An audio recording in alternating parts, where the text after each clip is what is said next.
right, y'all, right now we're going to discuss the 8 characteristics of a great point guard. So typically great point guards do a really good job in these 8 categories, and they're all important. It's not necessarily crucial to be excellent in all 8 of these, but you have to understand all 8 and try to advance and get better at each of these categories. So the first one, which we're going to dive into detail into, is knowing your role. So obviously as a point guard, you got to know what your job is for your team. There's actually multiple different types of point guards that we're going to get into real fast. DJ Sackmann here. Thank you for checking out this video. We just dropped an offer. We are giving away 50% of our modern point guard system. We've never done a sale like this before. Use the code VIP50 under this video. You're going to see a checkout link. Use VIP50 on the checkout. You will literally get 50% off this program. The reason we're doing this is because there's so much valuable information inside, and a lot of people couldn't access it because it was a little bit too expensive. The reason it's expensive is because there's so much valuable information inside. So use the code under this video. Again, we appreciate your support. VIP50. VIP50. It'll take off 50% of the price of our modern point guard system. If that's you, if you're a guard, check it out. Let's get it. The first one would be the facilitator. So the facilitator does a great job typically of running the show.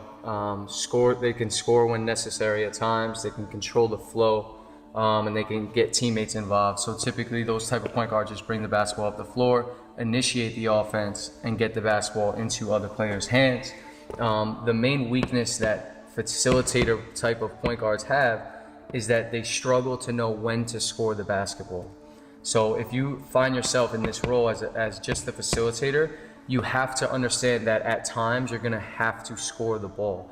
Second one is a coach on the floor. You have to be an extension of your coach on the floor. Understanding your team's culture, discussing it with your coach about what your beliefs are and what your behaviors are. How do you run practice? Are you guys constantly talking and constantly communicating? These are huge characteristics that winning teams possess, is developing a winning type culture.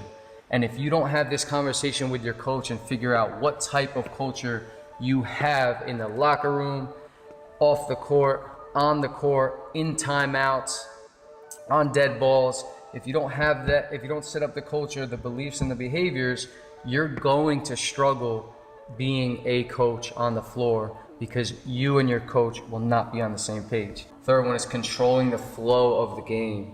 And that's really has to do with having a high IQ, and that's really understanding like when to push the basketball, understanding when to slow it down, understanding when to attack, understanding when to run an offense. When are you pushing the ball up the floor on a make? Same thing on a miss. When are you pushing the basketball up the floor on a miss? Are you a slower paced team walking the ball up the floor? Are you getting the outlet and going into and advancing it? You must have a real good idea and understanding of pushing the ball on a make, a miss, and then obviously on a turnover.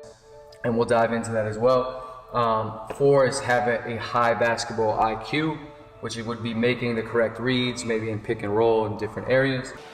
He makes everything look so easy because when he has the ball in his hands, a live dribble. It's the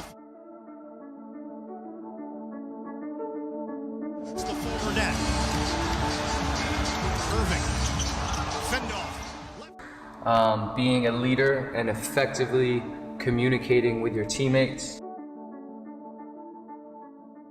All right, y'all, great point guards are very effective leaders, and this is great not only in basketball, but obviously off the floor. One thing I love about this point guard academy is a lot of the things that you have to possess as a point guard really help you off the floor. So being a leader is really one of them. Making shots consistently, because if you cannot make shots, you cannot be that effective as a point guard. So middle pick and roll again. Instead of 1 bounce, we're gonna go 2, and now our angle's obviously a little bit more downhill. I get into my attack. I'm still gonna snake the screen, but now if I snake and I have some space, instead of me hopping, I wanna get into a little quicker action, and my angle's more downhill, so it's a little easier for me to go 1, 2, and raise up into my shot. Obviously, protecting the basketball is a major component, you have to have a solid assist to turnover ratio.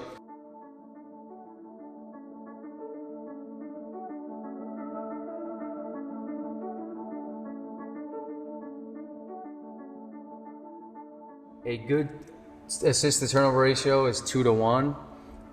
Excellent would be 3 to 1 or higher. So you want to be at least in this ballpark where you're 2 to 1 if you want to be an efficient point guard.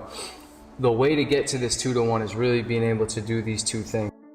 And then the last one is running the show. And what we mean by running the show is being able to really initiate offense when necessary. Make sure your teammates are in the correct position. Second part, initiating offense.